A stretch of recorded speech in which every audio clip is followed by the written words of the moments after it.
Sementara itu pemirsa, para petani yang dikategorikan miskin di seluruh Indonesia akan mendapatkan bantuan pupuk jenis urea sebesar 10 ton per bulannya. Program ini bagian dari visi ketahanan pangan yang dicanangkan Presiden Prabowo Subianto.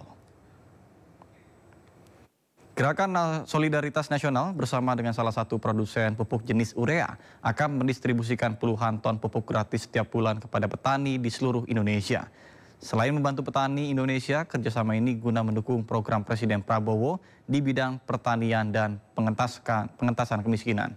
Gerakan Solidaritas Nasional akan bekerja sama dengan perangkat desa dalam mendata petani yang berhak mendapatkan pupuk gratis tersebut. Dan pupuk jenis pupuk yang dibutuhkan itu pupuk seperti ini.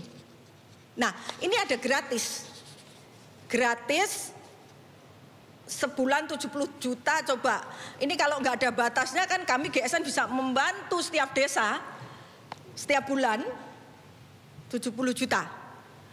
Akan kami berikan dulu pada petani miskin. Jadi ini karena kenapa dibutuhkan? Karena ini pupuk pertumbuhan.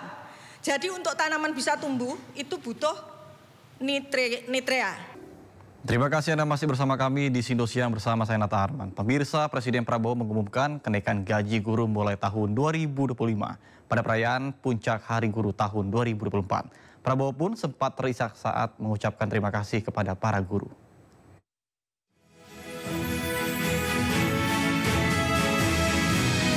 Presiden Prabowo menangis di Puncak Hari Guru Nasional 2024 sempat pidato di hadapan para guru di Velodrome Jakarta Kamis.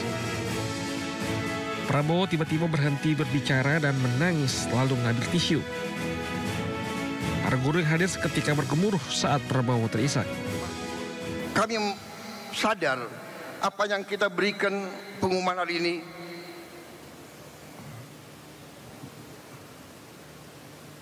belum yang saudara-saudara perlukan. Tapi ini adalah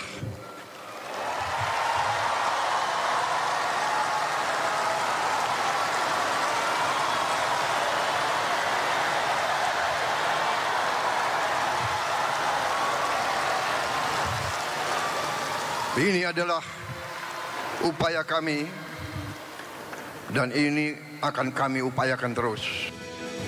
Diketahui Prabowo baru saja mengumumkan terkait kenaikan gaji guru ASN dan tunjangan giri non-ASN di 2025.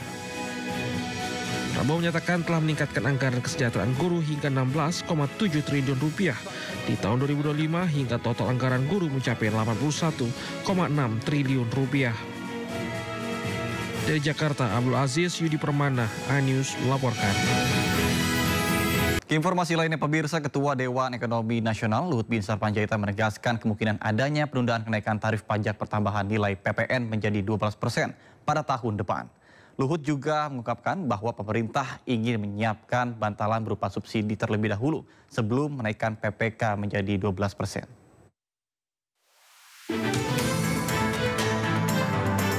Ketua Dewan Ekonomi Nasional Luhut Binsar Panjaitan menegaskan kemungkinan adanya penundaan kenaikan tarif pajak pertambahan nilai atau PPN menjadi 12% pada tahun depan. Luhut juga mengungkapkan bahwa pemerintah ingin menyiapkan bantalan berupa subsidi terlebih dahulu sebelum menaikkan PPN menjadi 12% sesuai amanat Undang-Undang Harmonisasi Peraturan Perpajakan atau UU HPP. Luhut pun menegaskan anggaran pemerintah sangat cukup untuk memberikan stimulus ekonomi berupa bansos subsidi listrik kepada masyarakat, sebab setoran pajak menurutnya hingga kini sangat baik hingga ratusan triliun yang bisa dimanfaatkan untuk subsidi tersebut. Menteri Keuangan Sri Mulyani Indrawati hingga saat ini pun belum merespons mengenai rencana penundaan kenaikan PPN. Saat ditemui di Istana minggu lalu, Sri Mulyani juga enggan berkomentar akan ramainya penolakan rencana PPN 12% itu. Kemudian saat ditemui di TPS sekitar rumahnya, Sri Mulyani kembali bungkam. Seperti diketahui, gelombang penolakan kenaikan PPN 12% terus muncul di masyarakat. Kenaikan PPN dikhawatirkan menekan daya beli yang sudah melemah. Kementerian Keuangan mencatat posisi utang pemerintah naik menjadi 8.560,35 triliun rupiah per akhir Oktober tahun 2024. Posisi utang pemerintah tersebut naik sebesar 86,45 triliun rupiah atau meningkat 1,2% dibandingkan bulan sebelumnya. Berdasarkan laporan APBN kita, Kementerian Keuangan edisi November 2024, secara nominal posisi utang pemerintah tercatat naik menjadi Rp8.560,35 triliun per akhir Oktober 2024.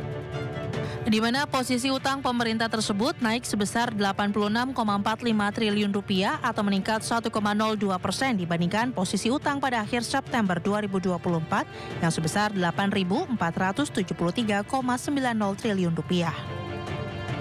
Sementara itu rasio utang pemerintah terhadap produk domestik bruto sebesar 38,66%.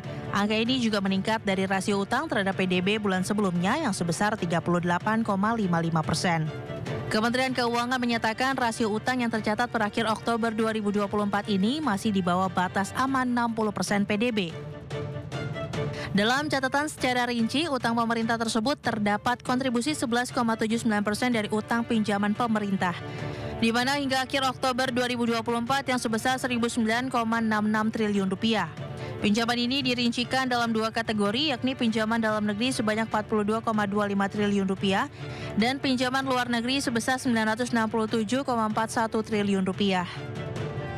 Sedangkan untuk pinjaman luar negeri, rinciannya yakni pinjaman bilateral sebesar Rp263,33 triliun, pinjaman multilateral Rp571,47 triliun, dan pinjaman komersial bank sebesar Rp132,61 triliun.